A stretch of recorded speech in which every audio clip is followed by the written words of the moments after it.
You're listening to the Alex Wolf Podcast. Interesting conversations about innovation, economics, culture, and history for the independent thinkers and curious minds. I'm your host, Alex Wolf. This episode is brought to you by Wethos. Designed specifically for small studio owners, Wethos makes it easy to scale your services up with teams and offer big, meaningful projects to your clients. Price proposals blazingly fast, find new collaborators, and effortlessly manage your budgets and payments all in one place. Set up a virtual studio for free and scope your first project in less than 10 minutes. Join for free at wethos.co. All right, thanks for tuning in. So this week we are talking about the fork versus the chopsticks. How to train your eye to see meaning in design. Very interesting topic. I love talking about this. So basically, I'm hoping by the end of this episode, you have a better idea of how to train your eye to see meaning in design, how to see philosophy in design, and how entire civilizations and belief systems can be built out of these designs that you see in the objects around you, how either they might have created, they might have been one of the starting stones of a certain culture, or they might be a perfect representation of a culture. And I think this can be useful to you in building your own relationship with technology and every item in your environment, in your home, in your room, in your life, in your car itself. And it can help you appreciate and recognize gentle and meaningful invention. I really think life changes when your heart doesn't just warm up when you see a bouquet of flowers, but it also warms up when you see, a beautiful boombox or a well-designed table and stuff like that.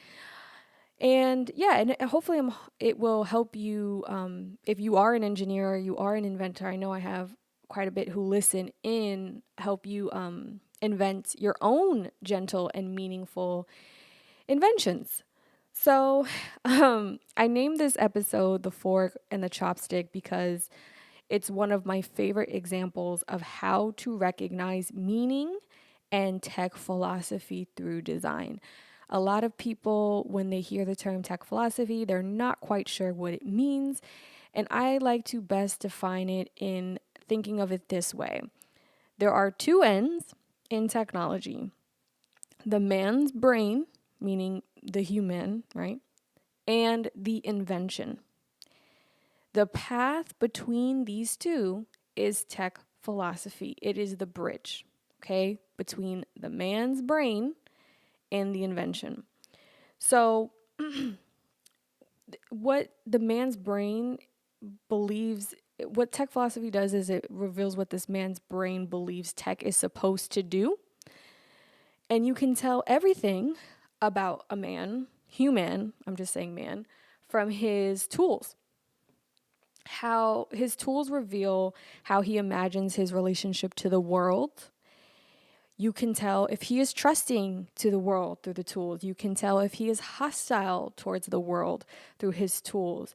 You can tell if he is thinking short term through his tools or long term from his tools. That can be from the materials they're made out of to what they are designed to do to to like how durable they are. Every part of this can tell you about a man's brain. And when we're thinking about and when we're talking about fork versus chopsticks, let's just take a moment to think about that, right? First, of course, you're going to just kind of imagine how they look, right? And I'm guessing you've probably used both of them before. And we're going to be breaking down how different they are and how they're both designed to do the same thing.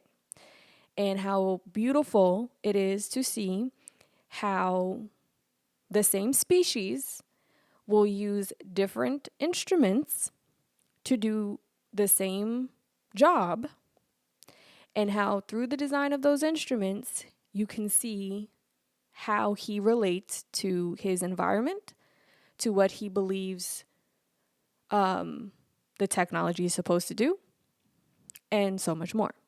So before we go into those particular items, I want to talk about technique. So what I like to say is every time a technology is born, it has a fraternal twin that we ignore. We are bad parents. And the fraternal twin is technique. Technology is the object or the software that we invent, but technique is the human operation of said technology. So said hardware, said software. The thing about technique is that it is as unique as a fingerprint, right? And again, technique is the skill required to operate the technology. So the technique to operate a knife is actually knowing how to cut.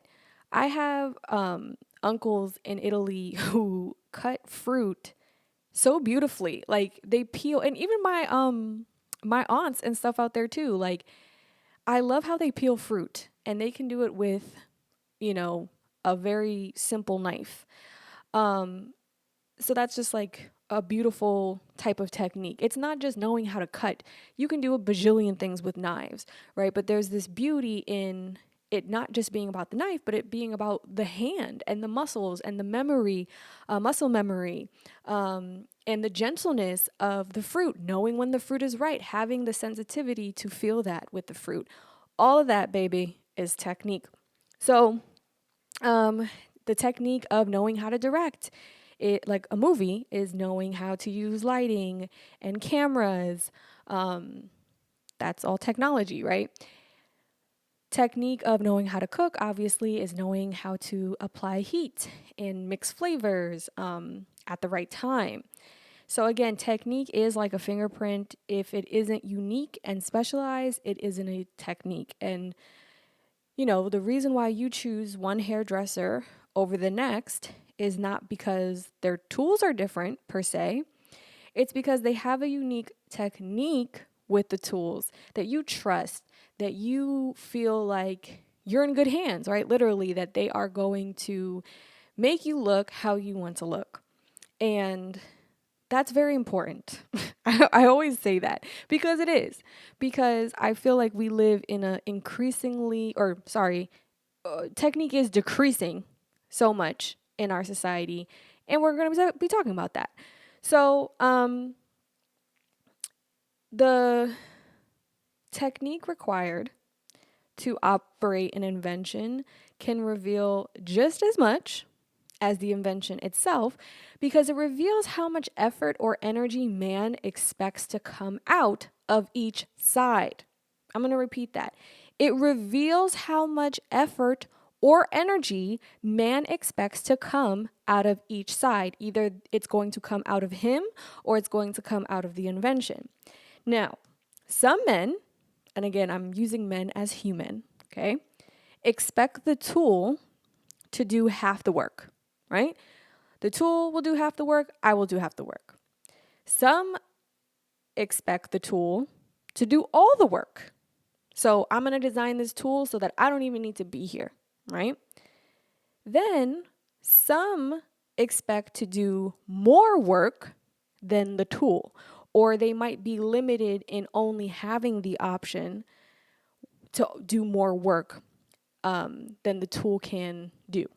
So to give you an example, if we were thinking about digging a hole, but before I go into that though, the more work the man expects to do, the more technique it requires of him, okay? The more work the tech is expected to do, the less technique it requires of him. So let's fill this in with some tangible example, a tangible example. If we're thinking about digging a hole, you could say a machine drill, right, would do half the work. You know those like handheld ones? They have some pretty advanced ones now where you just kind of, you have to hold it and you have to like press it down, and it has this like really intense like circular blade that will drill into the ground. And we can say for, for this example, that's somewhat expecting half of the burden on the tech and the other half on the human. You still need to be there, you still need to hold it, and you can say that's half and half to get the desired result of the hole in the ground. For men who expect tools to do all the work, in this case, you wouldn't use a machine drill. You would use an auto tractor machine or something like that. I don't know, I'm not a farmer, so, right? But you would use some kind of machine that can be computerized and digs holes without you even needing to be there. Maybe you just, pop in a few buttons and you go about your day. That is expecting the tech to do all the work. No technique required.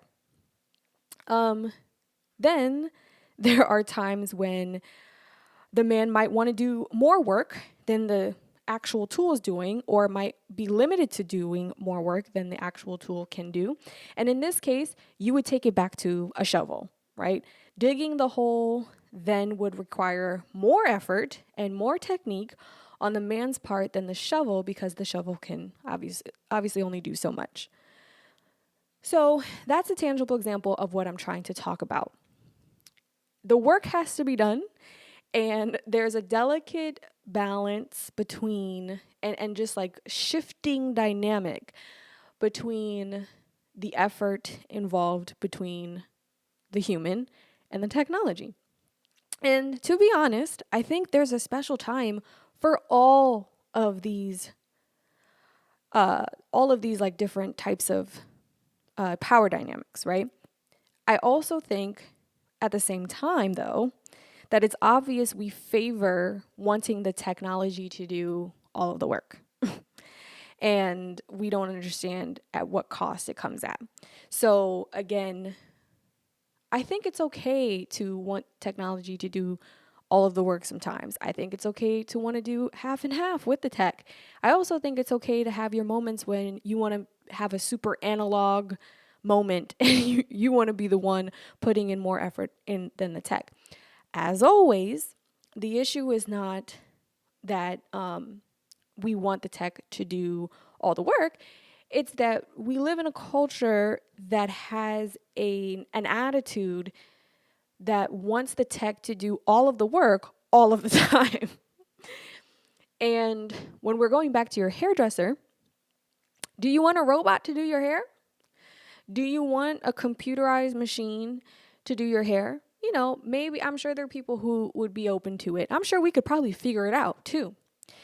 But we have to understand that all of these things do come at a cost in other ways. So say we did get, some robot hairdressers, then what might you lose? Well, first of all, you might lose some local barbershops.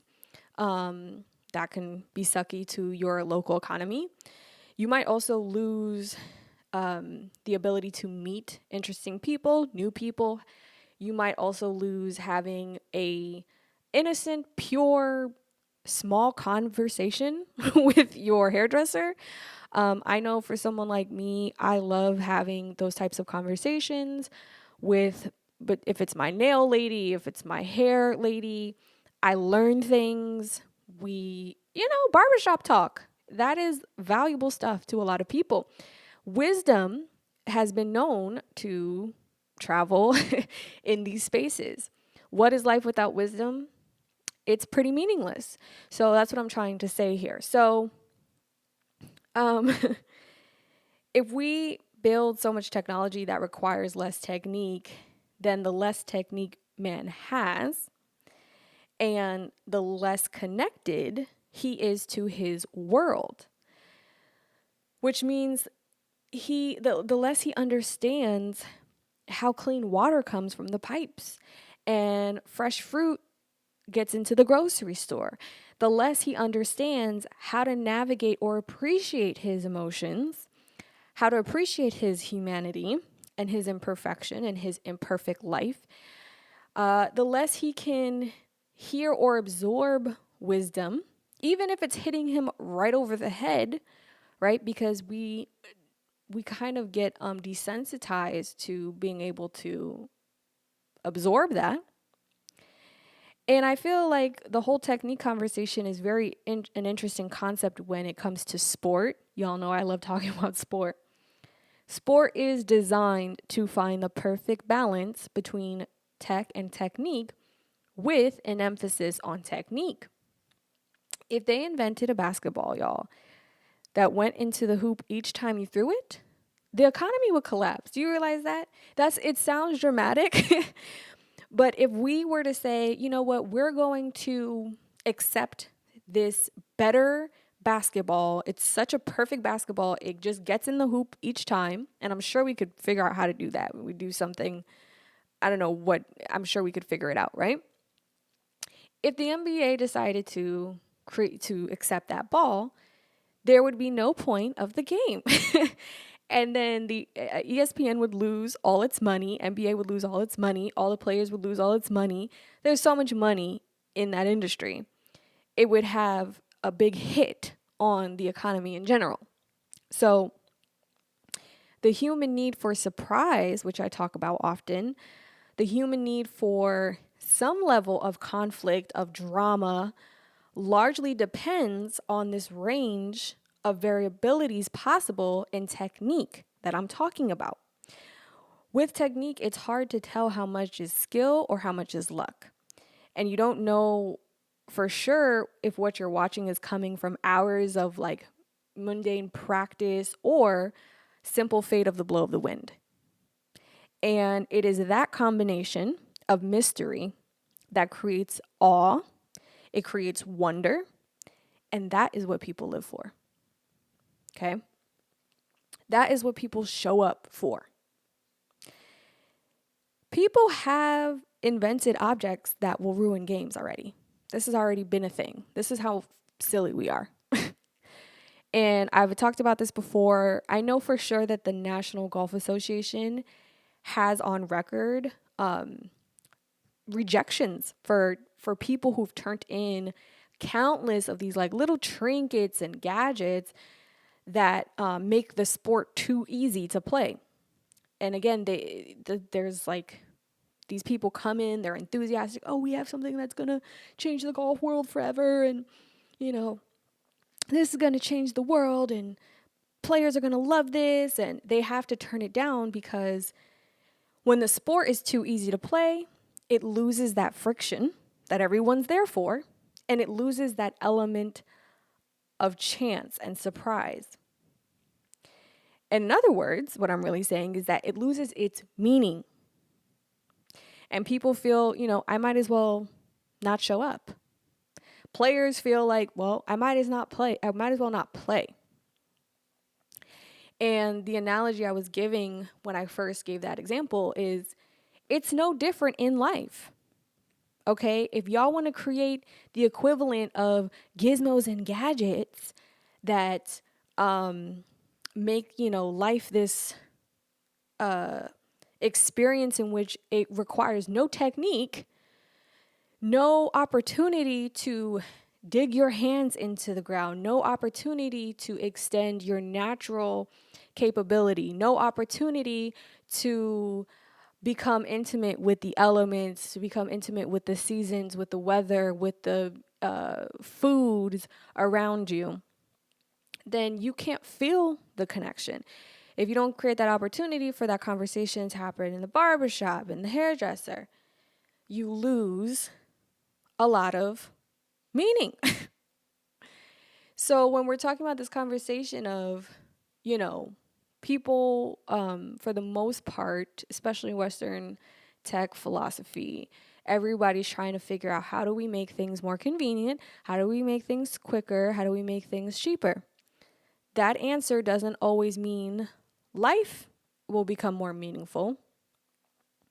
Again, if y'all want to have some technology in your life that does take on all of the burden in which you do not have to exert technique, that is fine. But when the standard or the goal is that every piece should take that burden, then you're going to run into anxiety. Then you're going to run into that feeling of, what am I doing here? What is life about? You're going to be like, A lot of people get depressed because someone made you a basketball that goes into the hoop each time. And if you raised a school of kids and taught them that, basketball with this type of ball, they don't even know what the nature of this sport really is. They didn't even get a chance to see what this experience was really about. And that's why all the older people, they come off as cranky, they come off as righteous, they come off as if they are talking down on us. But a lot of that is because they interpret our lifestyles as that school of kids, as a school of kids who got basketballs that go right in the hoop. And that cycle will continue to become even more dramatic and more further removed from an analog experience, a technique-based experience, because we're already saying the same things to younger generations. Well, back in my day, we had to disconnect the phone line to connect to the internet. We uploaded pictures from our digital cameras like idiots on Facebook. There wasn't an option to take a picture and upload it right on Instagram. We had to buy one of those digital cameras and take a bunch of ugly pictures at the party and throw them all up the next day. That's our hard work. But the point is that cycle continues. There is a threat when there is less technique. So as I'm saying this, think about what objects around you require a special touch. Think about what special techniques you have and the ones you appreciate from other people. It might be being at the grocery store and you're seeing the butcher, and that butcher has a world of knowledge you don't know. Or it might be going to a flower shop and the person is arranging flowers and they know about how they interact and in which seasons they bloom. It could be talking to your accountant and instead of, being like, wow, this is boring, being like, wow, this person really, I appreciate that this person knows this stuff. It's beautiful. It's beautiful that we all have different techniques. And if we lose that touch, then we lose too much. Then we lose meaning. It looks like everybody wants to just be locked up and just get Amazon and Seamless. Is that a life all the way, every day? Once in a while, it's a miracle. But every day, that can start to look like dystopia. That can start to look like Black Mirror. Because I made a video about how in this attempt to get rid of all inconvenience through our technology, one of the largest inconveniences we've identified has been simple human interaction. So a lot of the apps and the services that are being built and invested in are about removing any chance, and especially now because of the pandemic, any chance of you having an opportunity to even say, hi, how are you, to someone else. It is frowned upon to engage in small, polite conversation. How many memes, to the point now they're played out, the memes of, oh, my Uber driver didn't talk to me, 5 stars. Okay. Now millions of people are locked in the house. There's not much to do. Isolation is not cute. Isolation is deadly. Loneliness is not just a little sad emotion. Loneliness is scientifically linked to shorter lives. small conversation might be the thing that is missing in all of this. It is the thing. It's the thing that we're scrubbing out. All right. So let's talk about forks and chopsticks. And before I say that too, when you see an ad for a shiny new tech product, ask yourself, what does this represent? What mindset? What belief does it immediately imply simply from its existence? Its design, its lack of technique. What does this think of me? What is this object already implying of me and my philosophy? Because I'm telling you, you'll start to be like, this is insulting to my humanity. Not to say that I want everybody to be complaining police, but I'm just saying, like, just as many times as you'll see objects and inventions that are a little insulting, you also see things that maybe in the past you might have thought were stupid or inconvenient and be like, this implies my humanity. This is invented for a flawed, irrational being. And I love that, versus inventions that are designed for what you would think to be a robot, but apparently it's for you, a human. Okay, so I love talking about forks and chopsticks. Forks are an instrument that came from ancient Greece, somewhere around the Eastern Roman Empire in the 4th century. That's the best we have as far as where that thing came from. What is a fork made to do? Eat? Well, let's be more specific. It is made to do more than eat. It's meant to stab food to pick it up. It is meant to eat, but the way it's designed to make you eat is what we're going to zoom in on. So it's meant to stab food to pick it up, and this design implies what food is even available, because not all food can be penetrated by a fork. Have you ever tried picking up like a wet piece of lettuce with a fork? It's infuriating. I hate it. You need really crunchy, almost dry lettuce to actually pick up with a fork. And like thick, like, the more fibrous part of the stem. But the leafy part ain't gonna go nowhere. So the design of the fork is telling you so much already. It's telling you, we think, and we're not even probably conscious of this, right? We think food has to be stabbed to be picked up. And it's also telling us what food is around this environment that the fork was invented, that the food must be on the thicker side. Then it's communicating what food is available. The food available is signaling what nutrition is available to the population that is using this fork.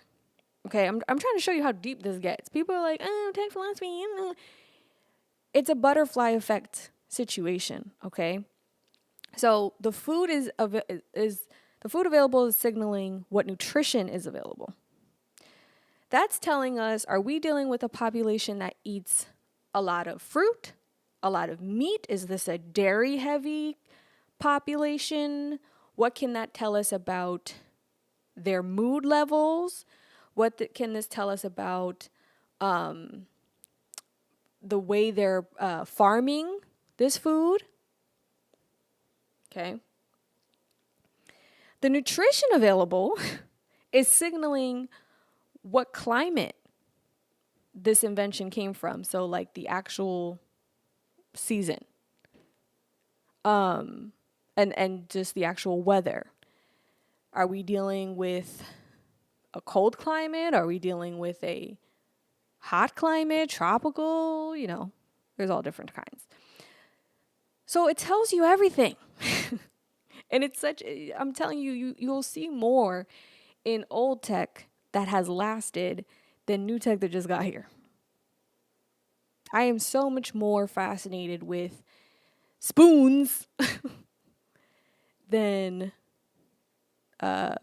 whatever these new digital influencers that they have now, which are, we'll talk about that another day. But I was gonna say, one of my favorite pictures, and I always lose it because organizing digital pictures is a nightmare. Nobody was prepared for that. They're getting a little better with it now, but there's a picture of all these different versions, early versions of an ice cream scooper. You know, the story, I think one of the first official patent ones did happen to be a black inventor, which is cool. But the story goes like people had like ice cream parlors, and they had like shitty servers, like things to scoop the ice cream. So someone was like, we need like a specific instrument for this. And the photo shows this beautiful illustration. It's not an illustration, it's a photo, but I'm saying what's being illustrated is this very gentle human similarity, right? Because they all look somewhat the same, but they're all also so different. And they're all showing you how we can all try to solve the same problem, but our minds have these little differences that make them look a little different. And it's just so beautiful to me. You know, it's like a bouquet of flowers to see that picture. If I find it, I will include it in the description. If it's not there, I didn't find it. Anyway, so when we're thinking about the philosophy of this technique and we're thinking about the fork, right? The action of using it, it's slightly aggressive to the chopstick, no? The chopstick is also meant to do what? To eat. But it picks up food through a gentle clasp, right? The fork picks up food from penetrating the fiber of the food. The chopstick is like this gentle, it's like a little bit more like a scoop, but it's more of a clasp, right? Because a scoop to me is like straight up spoon. This is where you can start to have fun, because you can start to ask, well, how does that difference of attitude extend beyond food, but in life, right? And in the perception of your relationship to it. Is it fair to assume that the culture of the fork, because the fork is more aggressive, that the culture of the fork is more aggressive than the culture of the chopstick as a whole, right? And I'm talking at the times these things were invented, right? Not now. What's beautiful about now is that we still use them. And what I like to say is, why don't we measure the merit of a technology based on how long it lasts versus how much of a bang it makes in the market, right? We use tools every day that humans built, that they've shaped and carved and made thousands of years ago. Isn't that more cool? If you needed a road to your past, look in your kitchen. Look at analog technology and see how, okay, the wire transmitters in a radio can also be found in this and in that. And these are the things that operated so well that we don't even think about them now. We still use them now.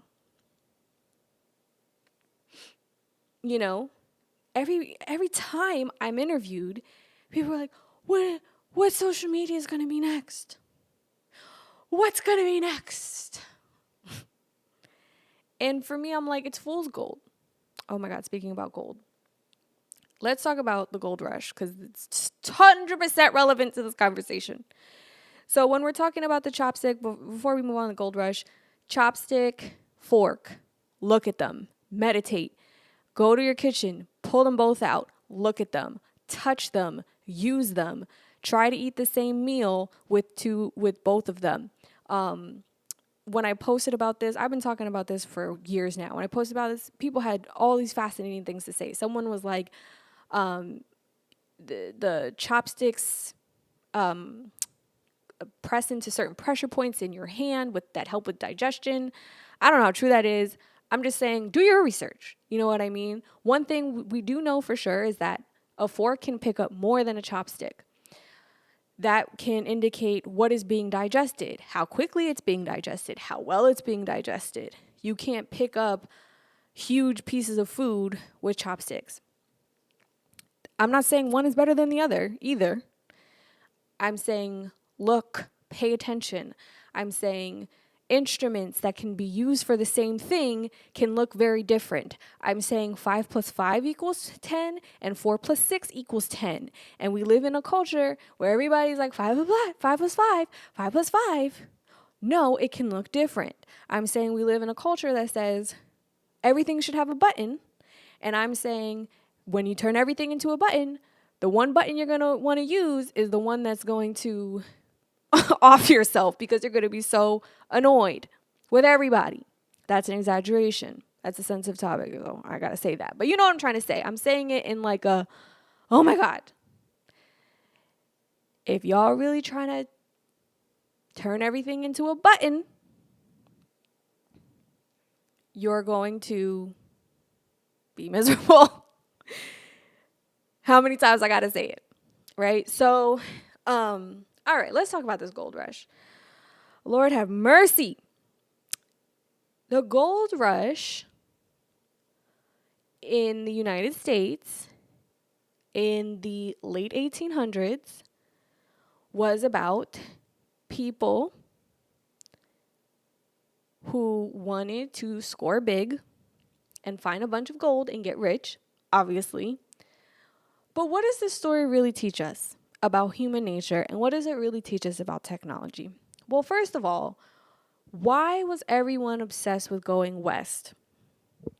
Everyone was obsessed with going west because the newspapers gassed it. They were like, oh my God, there's so much gold over here. You can swim in it. You can, bathe in it. Just come here, come here. And so hundreds of thousands of people migrated to the West I watched this documentary. I'm going to link to the documentary because it was on YouTube.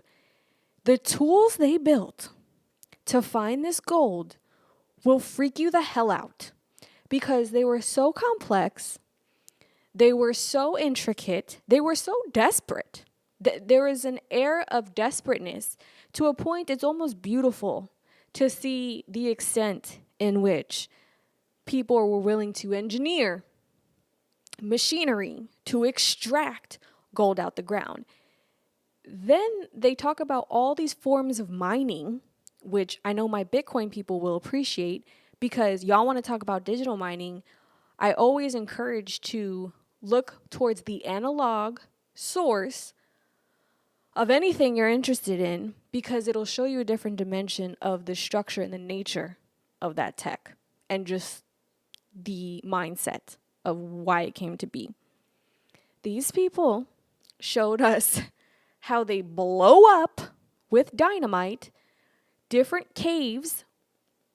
They created so much irreversible damage to the earth to extract these little nuggets. Mind you, they said most people did not find any gold. People who did find gold, most of them, it was little bits. And surprise, surprise, I always talk about this concept called a shovel product when I'm doing like marketing classes and stuff like that. And I encourage people to figure out how to sell a shovel product. And a shovel product, which is, oh my God, I'm thinking about how the example I gave earlier was about digging a hole and using a shovel. A shovel product is this. People made more money during the gold rush selling shovels and buckets and water bottles on the side, not water bottles, but whatever, water, than they did making the gold. Okay? More people made money off of people trying to desperately find gold than the people who desperately tried to find that gold. You want to know what some of those companies are? Levi's jeans, in our operation till this day. Levi's figured out that if we create jeans that are durable enough, pants that are durable enough, the jeans are literally were invented for people who are on the ground, desperate, looking for gold. On the ground, wriggling and wrangling and, yeah, that's why them Levi's jeans are so damn strong. Okay? Who's still in operation today? The hundreds of thousands of men who were on the ground blowing up the earth to find gold, or Levi's jeans? The other company, Folgers, still around. Oh my God, turns out that all of these crazy people, no offense to these gold rush people, because I'm about to go in even more on them, they need coffee. Who would have known? They need coffee. Why? Because they need to get up early to use these scary, crazy ass, to the point so they're beautiful. That's how bizarre and crazy these freaking inventions are.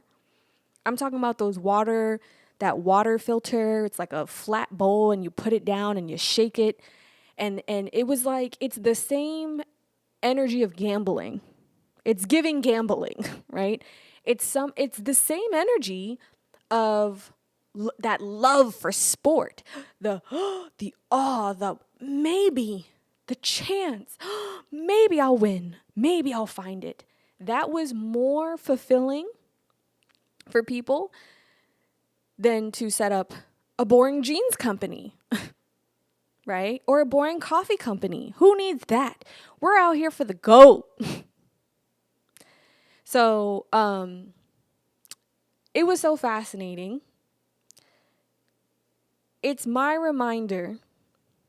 There's a million lessons. There's business lessons. There's marketing lessons. There's tech lessons. But the point is, pay attention. Pay attention to how all this stuff got here. You will find stories. You will be charmed. Don't do it because you want to be smarter or you want to do it to feel alive. Do it to feel something. Play with an antenna. See how that antenna picks up a signal and creates clarity for the radio or the television. That's beautiful. You know what I mean? See yourself in these things. You have plenty of an antenna. You are an antenna. You are a porous, beautiful, sensitive being. You know what I mean? See how that beauty of design has been extended through certain technology, particularly analog technology. Fork in the chopstick, y'all. What I say is it'll tell you more than any textbook will ever tell you. Looking and using those two things. Let it show you what the mindset is of the people who put those together. You will feel it.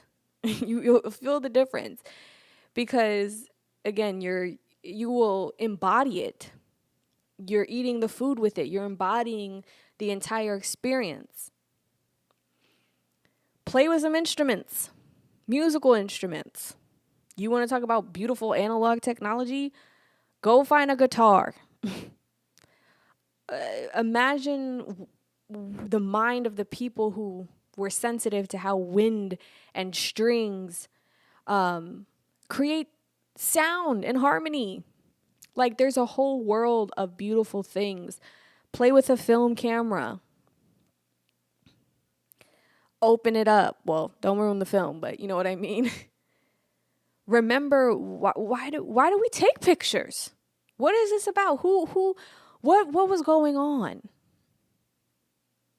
What is the photo really telling you? Not what's in the photo as an invention. What does that tell you? You know, that is when you put on the tech philosophy hat. And the next thing you know, the whole world just opens up.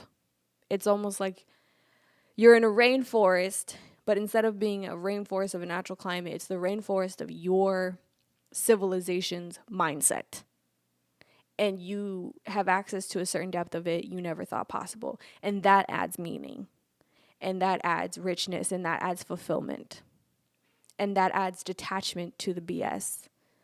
And that adds, it takes away any unnecessary emotion that you might have felt.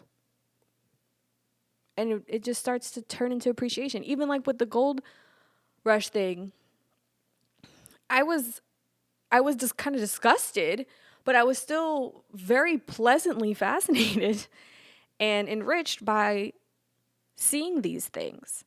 And I'll close on this note because I said I was going to go in on the gold rush people even more. There's a beautiful quote from Nicholas Carr. He wrote, "What the internet is doing to our brains. Utopia is creepy." He is fascinating. Like one of my favorite tech critic people. And I don't have many. I don't know if you've noticed. But he says that, he said something along the lines of how most of the settlers of Northern California in the early 1900s were people who basically didn't get the gold that they were searching for in Oregon. That they kind of like migrated south a little bit to Northern California, right where Silicon Valley is. And it's this beautiful, just kind of like suggestion that are the ancestors of a lot of those, tech boys, these gold boys, which is kind of fun to think about. Who knows, right? Who knows? That's the beauty. Who knows?